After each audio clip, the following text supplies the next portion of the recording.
네. 우리가 왜 남자의 발기에 해당되는 게 뭐라고요? 남자의 발기에 해당되는 게 여성에서는 분비죠. 분비죠, 그죠? 네. 그럼 남자들이 발기가 안 되면 그 발기를 치료하려고 그럴 거거든요. 물론 뭐 발기약도 물론 치료제라고 하기엔 좀 어렵습니다만, 만약에 남성들이 발기 안 되면 굉장히 고민을 할 거예요.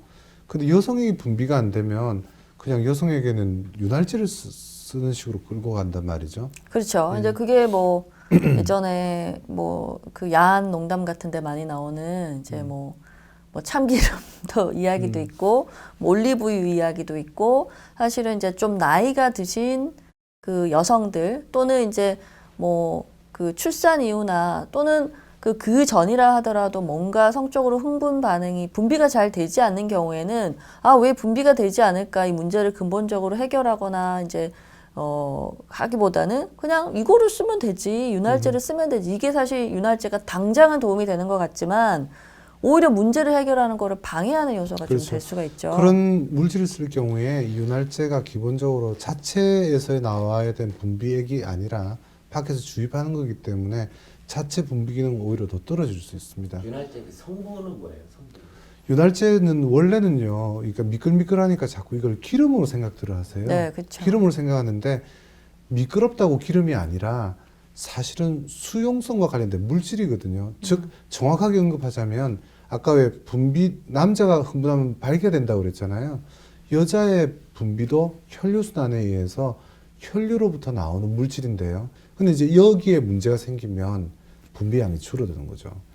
미끄럽다고 하니까 지용성으로 생각해서 기름을 자꾸 쓰시려고 그러거든요. 그래서 제일 많이 잘못 쓰고 있는 게 이제 과거 같은 경우에는 여성들의 엄마 세대에서는 콜드크림을 많이 사용했었죠. 분비가 안 될 때. 그 외에도 이제 많이 쓰는 게 요즘 사람들도 베이비 오일 같은 거. 그 다음에 바세린 이런 걸 많이 사용했었는데요. 자, 쉽게 생각해 보면 여성의 기본 분비물이 아까 뭐라고 그랬죠? 물이라고 그랬잖아요, 결국. 물인데 물하고 기름하고 섞인다고 생각해 보세요. 여성의 몸에는 부족하지만 일부 분비물이 있는데 거기에다가 기름을 넣는 거래요. 그 물과 기름이 만나면서 오히려 불쾌감만 더 자극할 수 있죠. 이제 그걸 이기기 위해서 굉장히 오일 같은 경우 많은 양을 사용해야 되는데 이게 이제 기본 여성의 질 속에서 들어와서 안 된다는 거죠. 왜 들어가면 안 되느냐면요. 죄송해요.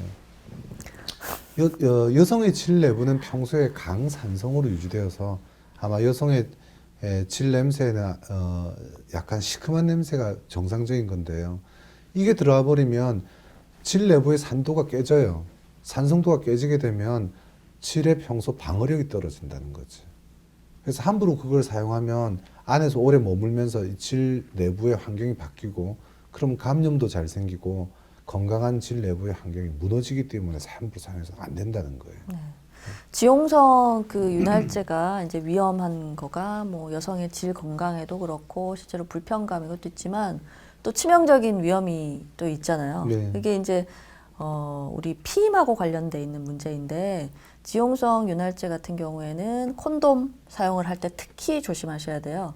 네, 콘돔 사용을 할 때 콘돔에도 손상을 줄 수가 있고 그래서 실제로 그러니까 피임 효과가 떨어지는 그리고 이제 이 아무래도 마찰이 되면서 또 콘돔이 손상받거나 찢어지거나 그래서 피임 실패의 원인이 될 수도 있어요. 예, 그래서 뭐 피임은 사실 민감한 문제, 예, 특히 그 뭐 미혼이거나 이런 경우에는 더 그러실 건데 그래서 더더군다나 좀 조심하셔야 될 것 같아요. 굳이 콘돔을 써야 되고 윤활이 안 된다 할 때는 수용성 정상적인 윤활제를 쓰는 게 맞고요. 엄밀히 말하면 뭐 방송이니까 모르겠습니다만 차라리 침이 나요. 윤활이 잘 안 될 때는 침은 똑같은 수용성이거든요. 네, 그러면은 그 제대로 된 수용성 윤활제는 네. 어디서 살 수 있을까요? 근데 일단 산다는 생각을 안 하셔야 돼요. 왜냐면 이 윤활제를 쓰면 안 된다니까요. 기본적으로 특히 송 작가님 나이가 제가 알기로 20살, 25살로 알고 있는데 그 작가 나이에는 윤활제가 윤활액이 몸에서 나와야 됩니다.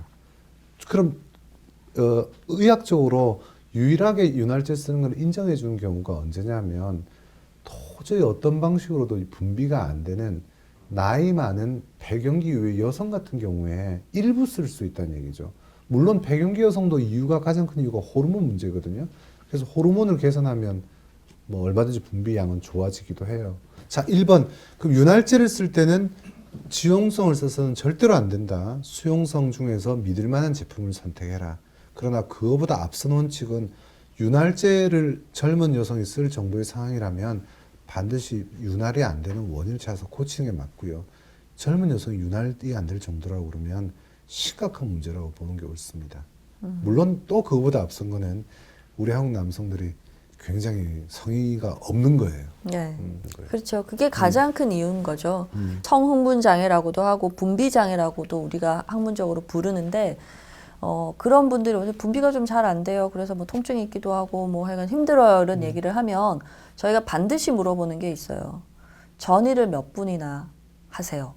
그러니까 적절한 자극을 성적인 적절한 자극을 얼마나 줬는지 이게 성흥분 장애의 어떤 진단적인 정의 자체도 적절한 성적인 흥분을 충분히 줬음에도 불구하고 분비가 되지 않을 때 성적인 흥분이 일어나지 않을 때 흥분 장애라고 하거든요.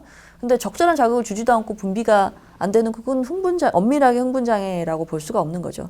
근데 대부분의 경우 많은 경우에 적절한 자극을 좀 받지 못한 경우가 참 많아요. 안타깝게도. 자, 한국 남성들 네. 굉장히 기분 나쁘시겠지만요. 네. 실제로 우리 한국 남성들의 전이 시간이 굉장히 짧아요. 네. 좀 안타까운 일인데, 네, 네. 예, 우리 이PD님 안타깝다고. 예, 사실은 이 윤활제를 쓸 게 아니라 적절한 흥분을 주고받는 것이 제대로 안 된 경우가 1번으로 많습니다.